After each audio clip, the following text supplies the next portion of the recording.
Welcome, world. It is another Money Monday, which means it is time for Manage Your Damn Money with Ben and Malcolm. And if you are confused by who is sitting next to me, no, Malcolm has not turned into a woman magically. This is Deborah T. Owens. She is the founder and CEO of the Corporate Alley Cat, where she is dedicated to ensuring professionals of color have the tools they need to face opportunities and challenges that arise in corporate America. She's also a seasoned executive with 20 years of experience at Fortune 100 companies. Deborah, welcome to the show. Welcome. Thank you for having me. I'm thrilled to be here. Excellent. Glad to have you. Actually, Malcolm is out today. He will be back. Deborah's not putting him all the way out of a job, but she might contend for a spot. I don't know. Malcolm might be out of a job when he gets back. Okay, let's see. So Deborah's actually helping us while Malcolm's gone. But as we've been advertising on social media, the conversation at hand is surviving and thriving in the corporate world as millennials. And we also have actually at the end of this show a special announcement that we're going to be making. Real quick, some headlines for us, Manage Your Damn Money, the show. This month was a big month for us. We hit over 14,000 downloads. That means like 14,000 people downloaded an episode. That's pretty good. Yeah, we're really excited about that. And also, you can, as we mentioned in the last couple weeks, you can catch a couple of pieces we are publishing with over at Blavity, Blavity.com, which is the Black Millennial website. So we're excited about those, and I'll be pushing those on social media as well. But like I said, conversation at hand today, surviving and thriving in the corporate world as millennials. Real quick, Deborah, tell us why you are here and what your expertise is and how you're going to be able to speak to this conversation we're having today. Well, as you mentioned before, my organization, my company is called the Corporate Alley Cat because sometimes you have to get scrappy. And our goal is just to ensure that professionals of color have the support, tools, resource, and access to corporate leaders and guidance to advance their careers. Our goal is to give folks the information so their careers don't get derailed over silly things. Right. Because the reason was they just didn't know. So we want to change that. Okay, excellent. So before we get started on that, we actually have a very, as we always do here on Manage Your Damn Money, interesting headlines, where we always take a look at some headlines from the news, from what's going on, and we kind of talk about it. This particular segment was inspired by Manage Your Damn Money listener. His name is Ignacio G. And Ignacio actually sent in an email a couple days ago that fit perfectly with our conversation today. So Ignacio kind of brought up this whole discussion. He posed the question about job hopping and its ability to net you more money. As I said, this is a perfect discussion to go with what we're talking about today. So we pulled a 2014 Fortune.com snippet by Michael O. Church, which talks about the intervals for which you should or should not stay at a job. So how long you should be staying at a job. And as I mentioned before, Ignacio wrote in an email. If you want to send an email to us, it's info@manageyourdamnmoney.com. So if you have any thoughts, questions, or want us to cover something, send us a note. Ignacio G says, I was hoping to gather information and opinions on your take about job hopping. I know friends that jump from job to job and make a significant jump in pay percentage. I recently jumped into a new position in the private business sector and made a 20% increase, way more than I would have gotten if I stayed at my former company. Any thoughts? And then he says, keep grinding, fellas. So we appreciate that, Malcolm and myself. Of course, you can also @ us on anything that you want us to see on Twitter at MYDM1. So Deborah, real quickly and broadly, what's your idea of millennials? Have you heard of the thought that millennials are like quote unquote job hoppers? I have heard the school of thought that millennials are job hoppers. I've also researched and seen some statistics that say when you compare Gen Xers to millennials that there's not that big of a difference in terms of how they move through their careers, especially in the early years. Okay. So I do think though the difference is that job hopping is more acceptable today. There's not the same stigma. Sure. But be clear, there are still pros and cons to job hopping. Absolutely. Job hopping or let me not say job hopping, but moving from one organization to another is the best way to boost your salary because to your viewer's point, sure, you could get a 10% or a 15%. You're not going to get that with a merit increase in your current job. Absolutely. And so the piece we were referring to, a 2014 piece by Michael O. Church, it was kind of like a snippet broken up, and different people answered this question about how long you're supposed to stay at a job. But Michael O. Church broke it up in a really sensible fashion. He said under 8 months. He mentioned this is perceived as being terrible unless you can point to an objective reason, such as like large corporate action or like layoffs or something like that. So 8 months is kind of like that's like you're barely getting through. He suggested that if you are there for 8 months or less, you might want to move that skill set and that experience to the quote unquote freelance section. And then he went on to say, at 18 months, this is the socially accepted minimum. It suggests you survived at least one review cycle. Reviews are presumed to be annual and aren't reviewed until 6 months old. That's where the 18-month number comes from. So that's kind of like the general minimum of what people expect for you to be at a job for. Then came 4 years or 48 months, where Michael Ochurch says this will get you quote unquote full credit for working there unless something makes it clear that you were underperforming or stagnating. If you had increasing scope of accomplishments and preferably at least one title change, you're fine. If you haven't been promoted or your projects aren't getting better, you're still okay at this point, but you have 2 years in which to make your next move or start improving.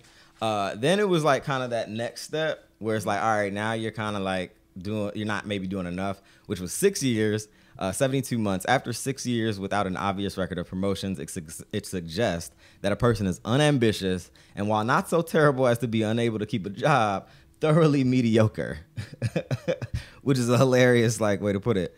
And if you keep getting promoted, however, there is no upper limit to how long you can stay on a job. So any initial reaction to that breakdown, I think it was 8 months, 2 years, 4 years. What do you think? I mean, I guess that this could be considered a guideline. That's a lot of information to remember. Sure. When you need to leave a job, you need to leave a job. But I think there's some things that I think go across those timelines, and that's whether you're job hopping at 8 months or 6 years. Okay. Do you have a track record of success? Right.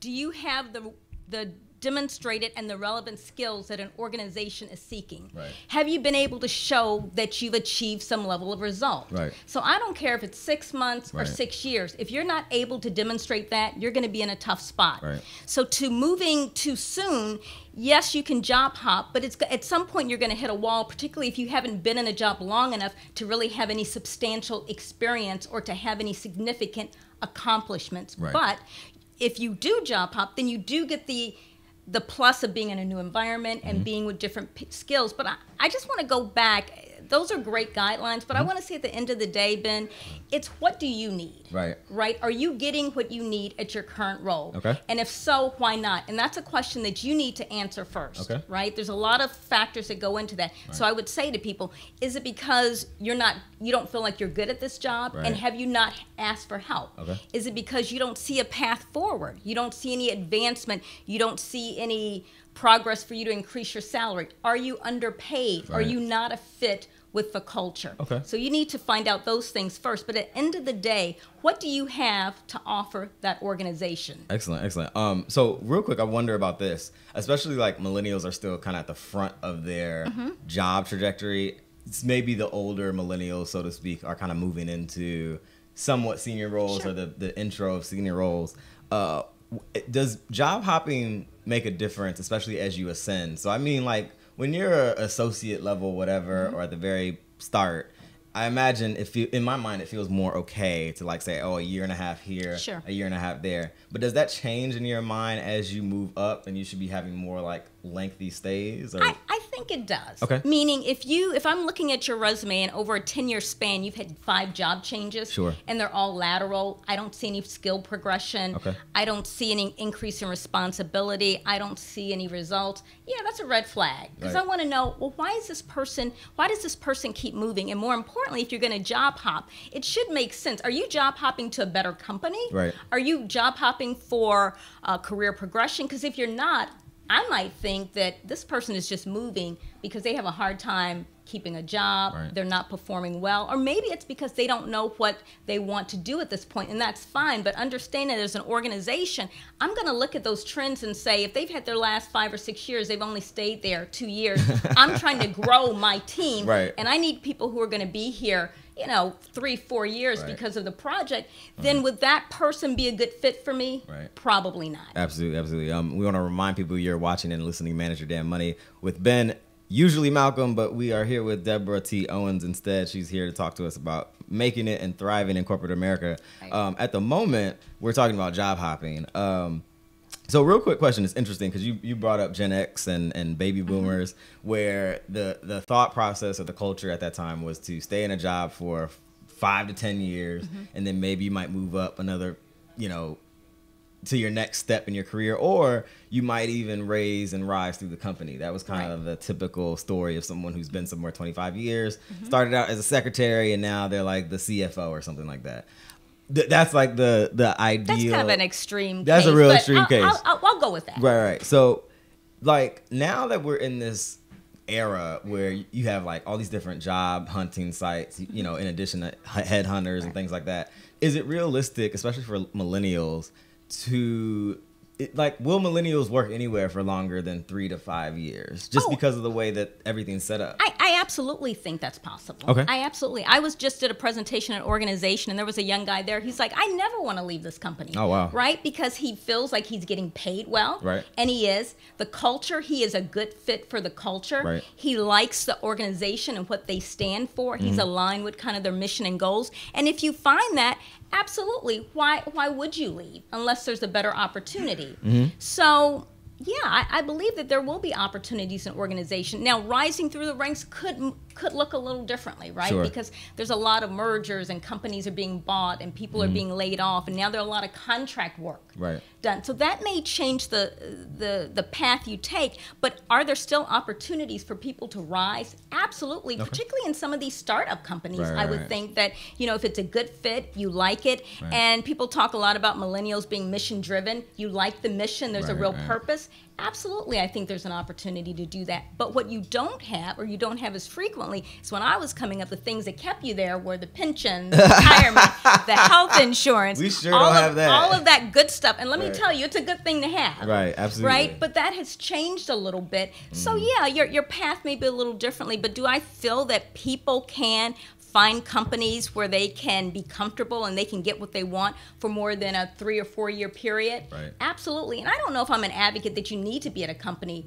for 15 years. And just to tell you a little bit about my background, I was with an organization, my last company, for 17 years. Wow. But every 2 or 3 years, I had a new role. Right. Right. So I was always moving. I was Right. always getting new skills. I was Right. always getting new experiences. And that's how it should be at many organizations. Right. So you alluded to an interesting point. You talked about pensions and the things that were available back in the day. My grandparents have been retired now longer than they ever worked. Yeah. Because they're getting their retirement payments, as my grandmother calls it. Yeah. From the municipalities that they each worked for respectively in California.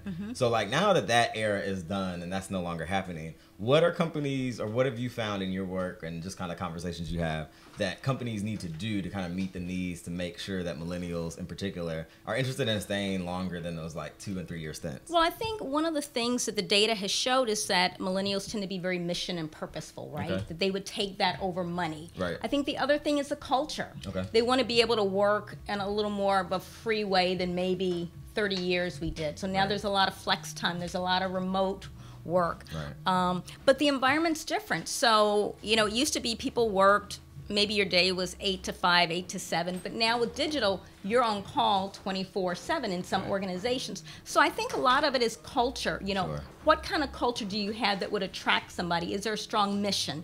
Right. How do you treat people? Okay. What are the opportunities for personal growth and development, not just moving up the corporate ladder? So think about those types of things. Absolutely. That was really excellent. Thank you, Deborah. So we're going to take a really quick break and hear a track from Mr. Beats by Beeman. He is the executive producer and co-creator of Manager Dan Money. When we come back, the conversation at hand for today's show, surviving and thriving in the corporate world as a millennial. Deborah's going to confer and give us her excellent perspective, her seasoned perspective on the subject. Seasoned. What does that mean? I'm just using the words that's in your bio. You said seasoned. All right. Okay. So anyway, you're listening and watching Manage Your Damn Money. We will be right back.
Welcome back to Manage Your Damn Money with Ben and Malcolm. We are here. Malcolm's space is being filled by Miss Deborah T. Owen. She is the CEO and founder of the Corporate Alley Cat. Absolutely, because sometimes you have to get scrappy. Because sometimes you have to get scrappy, especially in the corporate world. Absolutely. Which is actually our subject for today's episode, surviving and thriving in the corporate world as millennials. One of the primary ways any of us can find financial security and success is through keeping a job. But in the corporate world, there are countless quote-unquote unwritten rules, etiquette, and postures that can catch millennials off guard or simply be unaware of. As always, NYDM is dedicated to making sure you have the tools to survive and thrive so you can earn more, save more, and improve your personal financial standing. And we'll discuss what it takes to thrive in the corporate world. So just a little bit more about you, Deborah. Mm-hmm. You're a bit of an adventurous person. I am. Climbed Mount Kilimanjaro. I did. That's kind of not normal. It's, you know what? But what's even less normal is that I decided that I was going to do it the end of October or early November, and I was there in late January. Oh, that's like, that's like immediate. Yeah, it was. You didn't have any time to really swallow the idea. That's crazy. Yeah. And it was great. Excellent. So we're talking about surviving and thriving in the corporate world. You said you spent at your last company 17 years kind of moving up the ranks. Mm-hmm. So real quick, let's just define for our audience, what is corporate culture? Like, what does that mean when we talk about that? So when I think of corporate culture, you think of the vision of the organization, the beliefs, the standards, the values of the organization, their people, and how that all plays out in terms of how they operate. Right. So when we think of corporate culture, you think of Zappos, you think fun, and they are really big on customer service, and they give their employees a lot of autonomy. Right. We think of Google. What do we think about their corporate culture? That they only hire the best, and that it's really innovative, and they want people who are really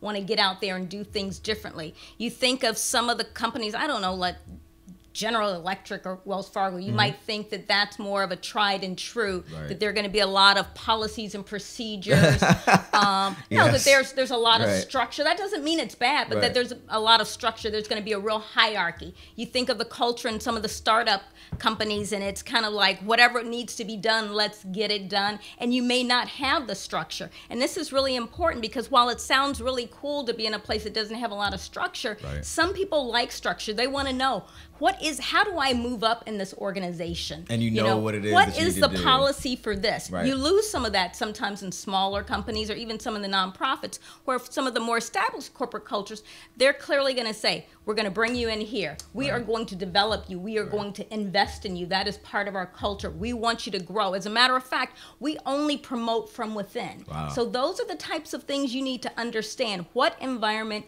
do you fit in best? Okay, so like when you are entertaining the possibility of maybe working someone new, you're going through a interview process or something like that, or let's say on the other side of that, when you start the job, where do you more immediately find cues of what the corporate culture is? Like, it's something that's very like nuanced and not necessarily shouting at you, aside from maybe in the employee handbook. Well, I think what's great with the technology that's out there today is that there's so many resources online. Monster.com, Glassdoor, Indeed.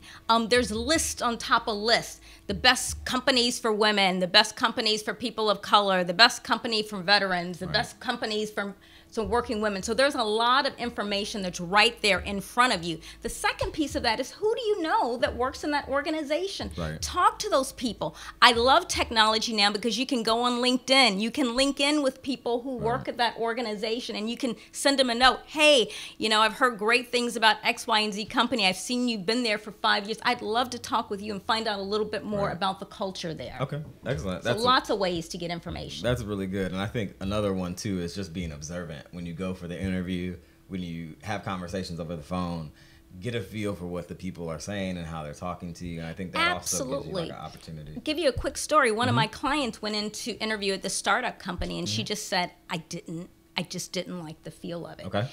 One, she was an African-American woman. Okay. There was no one of color to be seen for miles. Right. It was a predominantly female company. This person was 30, but she felt old in this particular organization. Right. And so, it's that feeling as well. Right. So people trust that gut that they feel when they walk into a place? Absolutely. I am a big, big believer that you trust your gut. Okay. you trust your gut, because your gut is there for a reason. Absolutely. It's something that you've experienced. You know this feeling. And so when you feel a tightening, understand why it is. Right. But I think oftentimes it's just like when people get divorced and they say, I wanted to call off the wedding, but it was too far. I mean, we've heard those stories, right? Right at the line. I knew I shouldn't go through with it, but it was just too far gone.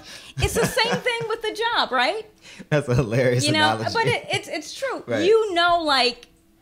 This doesn't feel right.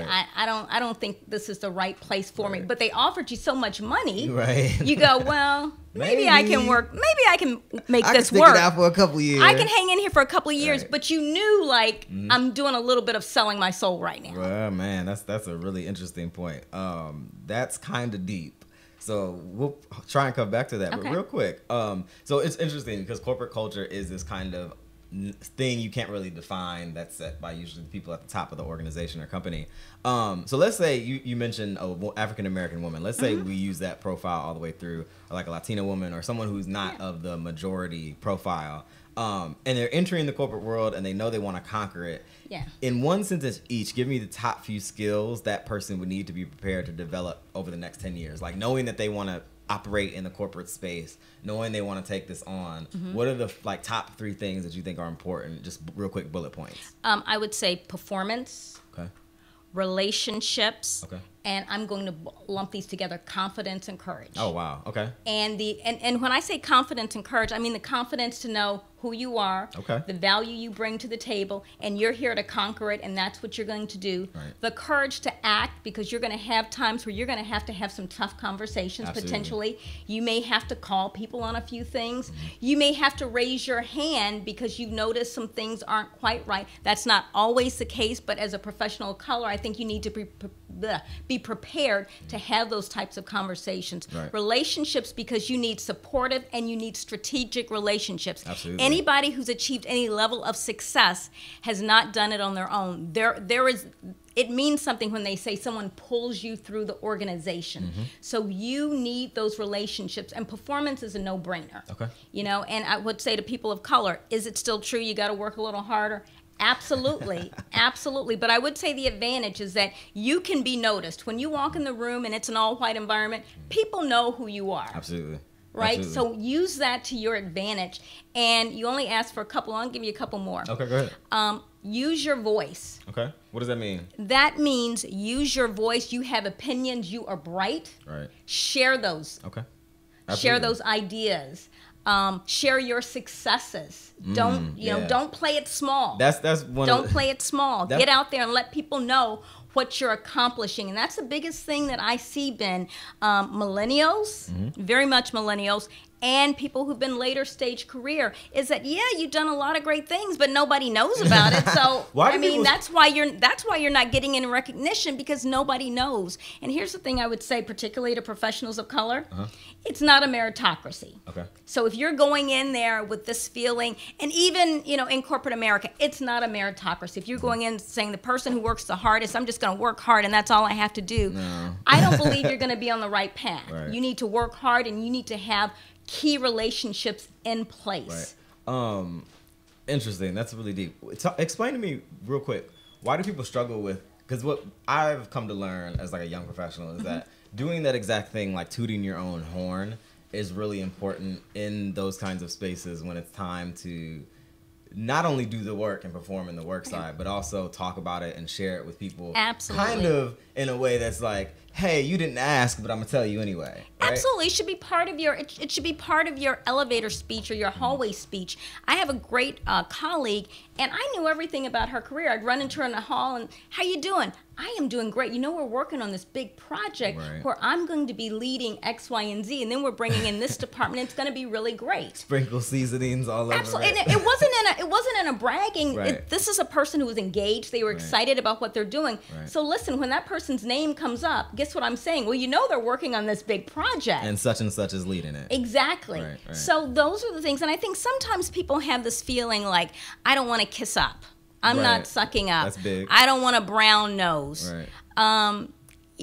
And what I would say to those people is, that's not brown nosing. You're there to do a job. Right. You are there because you want to advance. And in order for people to bring you onto their teams, they need to know, who are you? What are your values? What have you accomplished? Right. There's lots of people, you know, sharing their stories. If you're not sharing your story, there are plenty of other people out there. And so those are the people who are top of mind. Right. Why do people struggle with that in particular? The sharing your story part. Like, why is that hard for people to gin up the courage or the fortitude or whatever to do that? I don't know the psychology behind it. I think some people feel like, well, I'm humble, I just do the work. Right. And I'm here to tell you that is not enough. Right. So if you are in the audience today and you're one of these people who are saying, I just want to go in, do my job, keep my head down, then what you want is a job. You don't want a career, because that is not how you build a career. That is so, listen, that's such, ooh. I mean, I just, That's you know, lovely the right the corporate alley cat, one of the things I say when we do our webinars is I say, you know, this is a safe place. We're going to talk to you like family. Right? And when you care about people, you give them the honest, unvarnished truth. Absolutely. And so I want to say to those people who feel like, you know, there's somebody out there right now who's mad. Mm-hmm. And they're mad because they felt like they were overlooked for a promotion. Sure. And what I would say to that person is, did you ask for the promotion? And what they would probably say to me is, well, I thought that they should have known because I've been working hard. Right. That's not enough. That's not enough. Excellent, excellent. So we want to remind people that you're listening and watching Manage Your Damn Money with Ben and Malcolm. We're joined here by Miss Deborah T. Owen. She's the CEO of the Corporate Alley Cat. We have a very special announcement at the end of this show, so stay tuned for that. Stay tuned. We're going to take a really quick music break, but when we come back, we're going to go through a few more hard skills. We talked about some of the soft stuff. We're going to go through some of the hard skills that you need for, you know, kind of thriving and moving through in corporate America. So when we come back, hard skills for thriving in corporate America. You're listening and watching Manage Your Damn Money. We will be right back.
We're back here on Manage Your Damn Money with Ben and Malcolm. I'm joined by the CEO of the Corporate Alley Cat.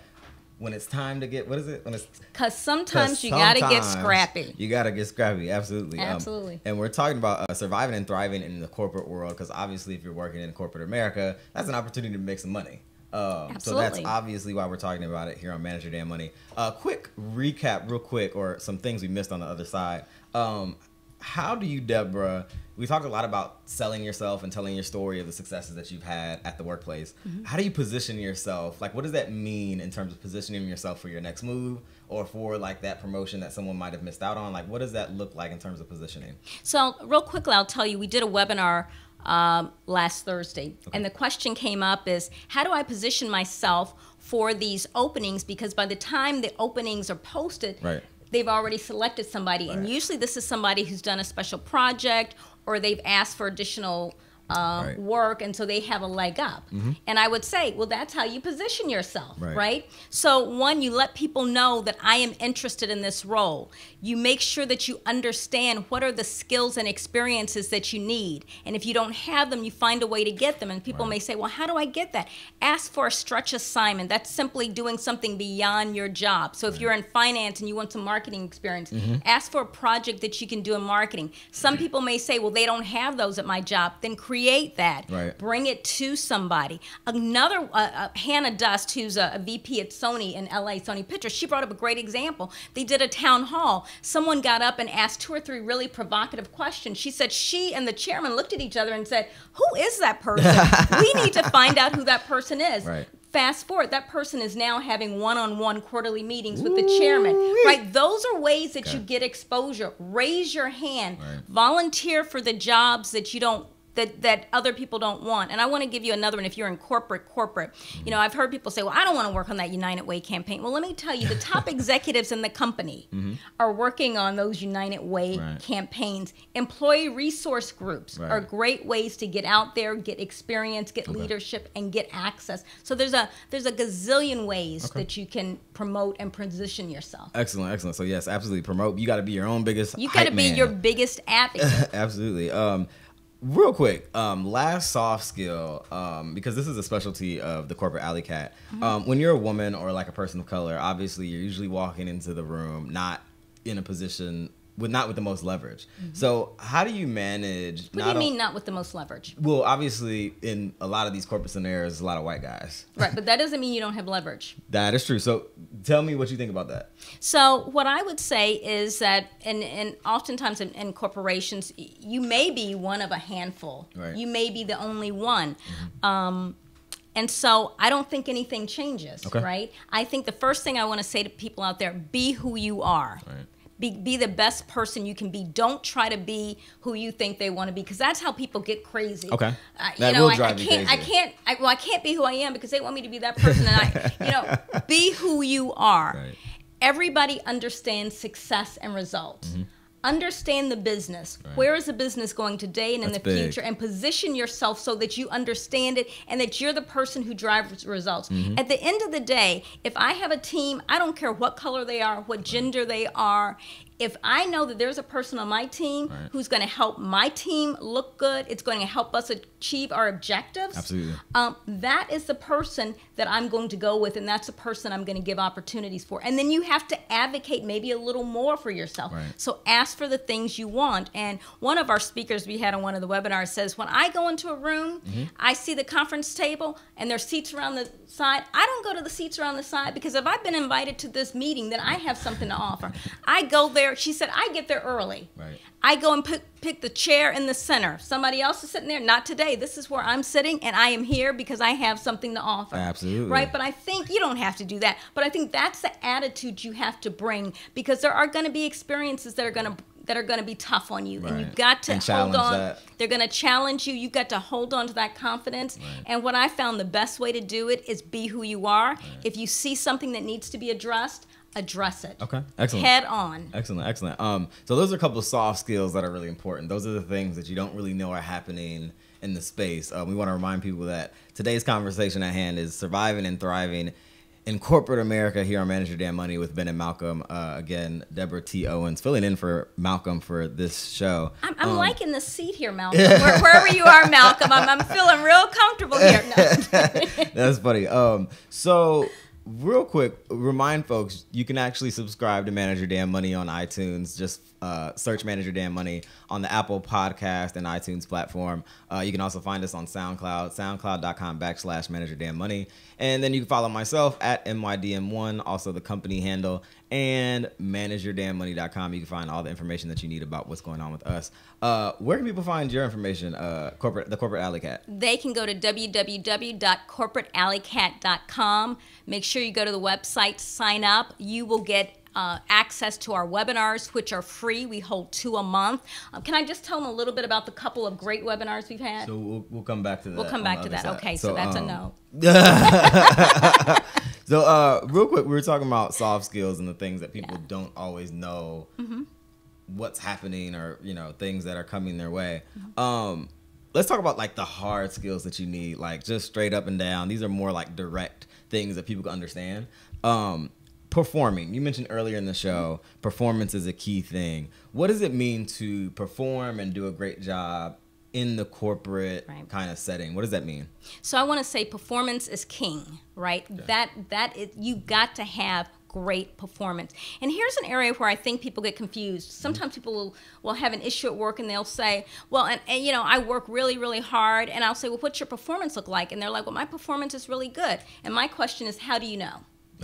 Right? How does your organization define good performance? How does your organization define great performance? Doesn't matter what you think. How does your organization identify, evaluate, and reward performance? And you'll be surprised how many people that I'll say, well, what did your mid-year review? What did your review say? Well, my review said, Well, actually, there were a couple of things there. Well, then you need to address those things, right? And so this is going to be going out. We're mid-year right now. We have a webinar coming up talking about mid-year performance. When you sit down with your manager right now and you want to know about performance, you ask, how am I tracking? Right. Am I at performance, below performance, Right. above performance, currently what I'm working on? But understand not what I think is great performance. Right. How does your organization identify performance? And the individual managing you. And the manager, absolutely. Right. What are the expectations? Right. What are the timelines? And I want to say that oftentimes you're going to have managers who aren't great managers. It's not that they have it out for you, but sometimes they're not good managers of people. Right. So you're going to have to ask those questions. 3 months ago, we talked about me getting promoted. You said my performance I was exceeding performance goals. Let's talk a little bit more about that. What does the timeline look like? Am I missing any experiences? Do I have your full support? Right. Can you put me in front of these people? Those are the things you need to ask. So it's about how the organization defines it, not you think. Because a lot of people go, well, I work really, really hard, but how does your organization view your performance? Because they're not saying Ben works hard. Right. They're even saying Ben is great. He's doing, he's a problem solver. He's innovative. Or they may be going, Ben who? Right. And you don't want the latter. Okay, excellent. So let's try and do like 2 minutes each of these. We got a long list. Sure. Next thing, managing relationships. Like, what does that mean? What does that look like? So I would say for millennials who are young, this is a great opportunity to build your network because everybody wants to help somebody who's new in their career. If you see someone in your organization that you've been admiring from afar, reach out to them, say, hey, I'm Ben. I'm new at this organization. I've been admiring your career path. Love to have coffee with you for 10, 15 minutes. Right. And then stay in touch with them. Absolutely. Don't go over the 15 minutes. And remember, the goal is really to build a relationship. So the outcome is you want another meeting. Can we do this Absolutely. again? Because oftentimes people say, well, I had a meeting. Well, how often? Well, I haven't talked to him in about a year. Right. Definitely. Then there's a big one that I find is especially difficult on the front side of your career because you're just not as savvy and aware and you don't really know what things mean. You kind of take things at face value. Reading between the lines. Like there's so much of that like stuff that has to be read between in the corporate space. What does that mean? How do people do that? Well, I mean, I think the way you do it is you ask specific questions. So if somebody says something you're not really understanding or you have a gut feeling that what they just said. So reading behind the lines is, hey, Ben says, hey, I just want to find out how'd that meeting go? Oh, the meeting went fine. You're fine.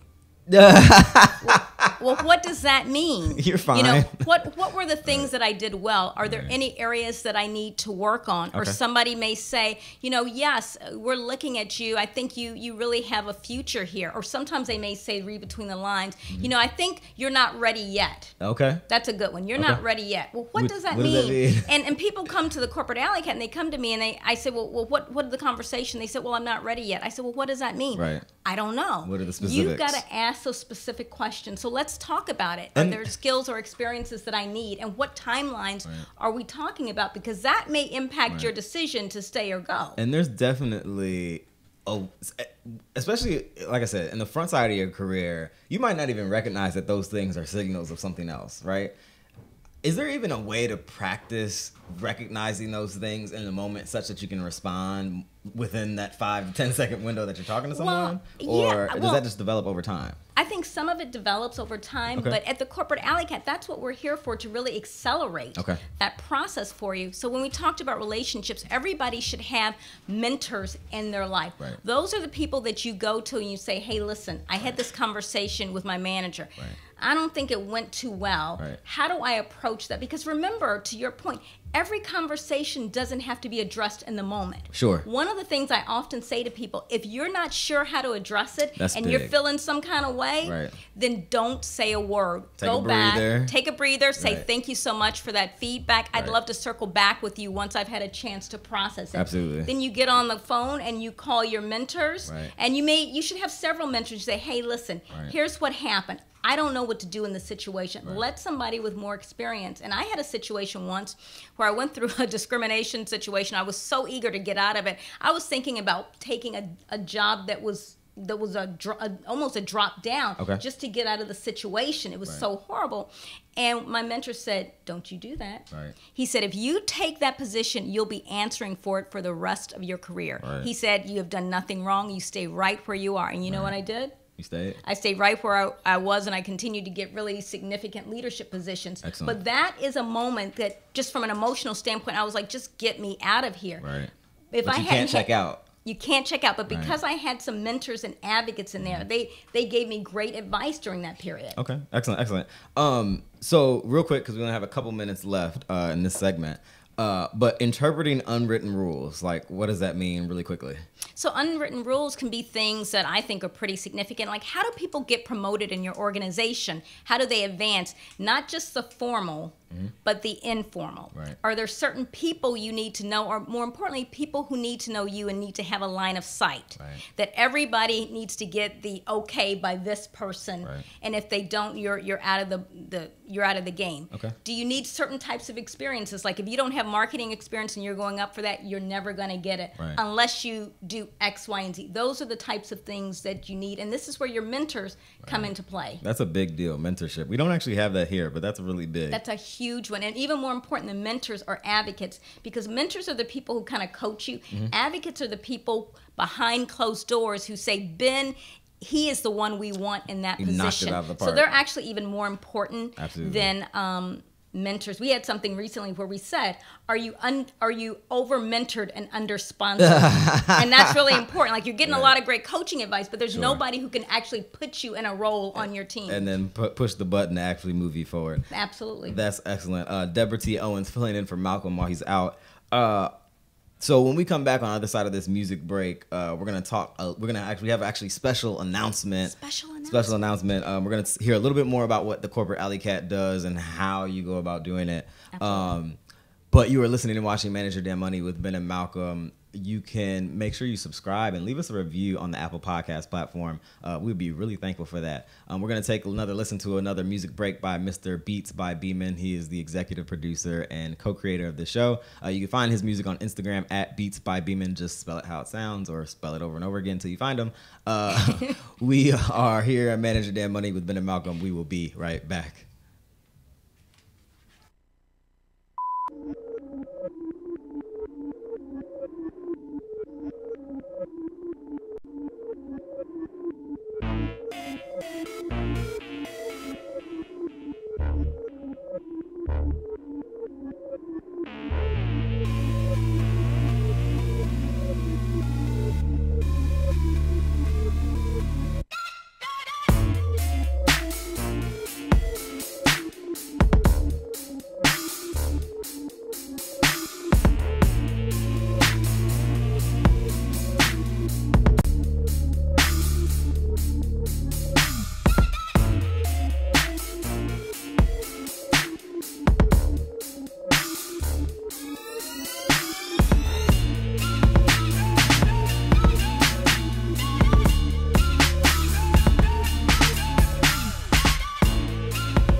Welcome back to Manage Your Damn Money with Ben and Malcolm. I am Ben Carter, joined here by Miss Deborah T. Owens. She is the CEO of the Corporate Alley Cat. And at Manage Your Damn Money, we've been thinking deeply about how we can deliver added value for our listeners in supporting the improvement of your financial well-being. We've had an incredible response to two of our shows in particular. Two of them really got people going.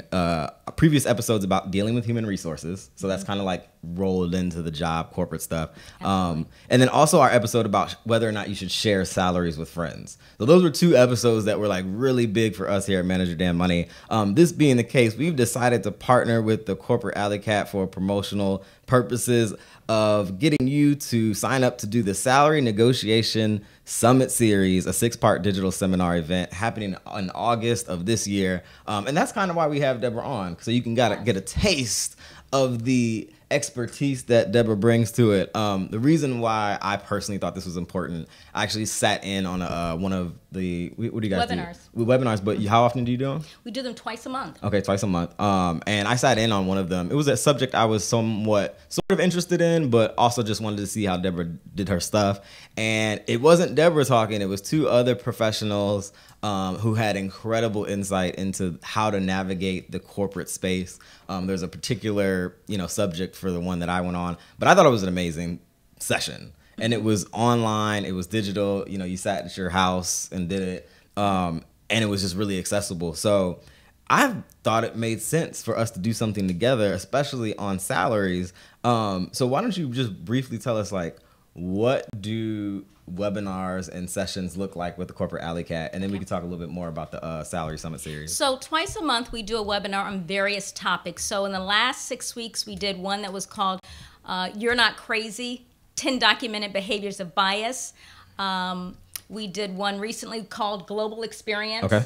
How to get what you need to know and how to get it. That was the one I was on. And we did one last week that was called The Inside Scoop, Why Someone Else Got Your Job. And then we have one coming up on July 11th, which is called The Conversation, Mid-Year Performance. Okay. Because a lot of people don't know how to have that conversation. Okay. So when you join one of our webinars, the webinars are free. Right. When you join one of those webinars, it is a safe place. We bring in experts, and we have the conversations that you won't find anyplace else. We are going to give you the true, unvarnished truth. We don't sugarcoat it, and we make sure that every piece of information you get, and I hope you found this, it's actionable. Absolutely. And one of the other reasons we bring in these corporate experts is because we want to help people expand their network. Right? And so I make a pact with all of our presenters that once the webinars are over, that the Corporate Alley Cats can reach out to you, usually via LinkedIn. And you have some heavy hitters that come through on the webinars. Who was the last person that you had? The last person we had Hannah Dust, who's the VP of People and Organization for Sony Pictures Entertainment in Los Angeles. That's huge. So, and can I tell you, usually our webinars start at 8 o'clock p.m. Eastern Standard Time, and they end at 9. Okay. I always tell people we always start on time. We don't always end on time because it's important for me to make sure people get their questions answered and they get the information they need. This webinar, I had to shut it down at 9:30. So it went a little bit long. So it went a little bit long because we have a very engaged audience, and more importantly, guys, this is a safe place, and particularly for professionals of color, you can ask those questions that you think may be taboo in other circles. Sure. We are here for you to ask them, get the information, address it, and move on with that fabulous career that's waiting for you. Absolutely, absolutely. So we're going to be helping promote this particular 6-part series. It's on salary negotiation, which is kind of big for the millennial audience. Yeah. What are people going to come away from with this 6-part series? It's broken up over several weeks. So what can people expect to leave with? So the first part of it is we're going to talk about the science of negotiation, understanding why people don't negotiate. The second part of it, we're going to talk about negotiating your compensation. So we're going beyond salary. It's not just your salary. It's all of those benefits and perks and all of that kind of stuff. So Absolutely. It's not just salary. And then from there, we're going to do an actual simulation. So you're actually going to see people model what that negotiation conversation looks like. Now, in this negotiation summit, we're talking beyond salary and compensation. We're talking about how do you negotiate an exit from an organization. Sometimes it's not a fit. Sometimes you get fired.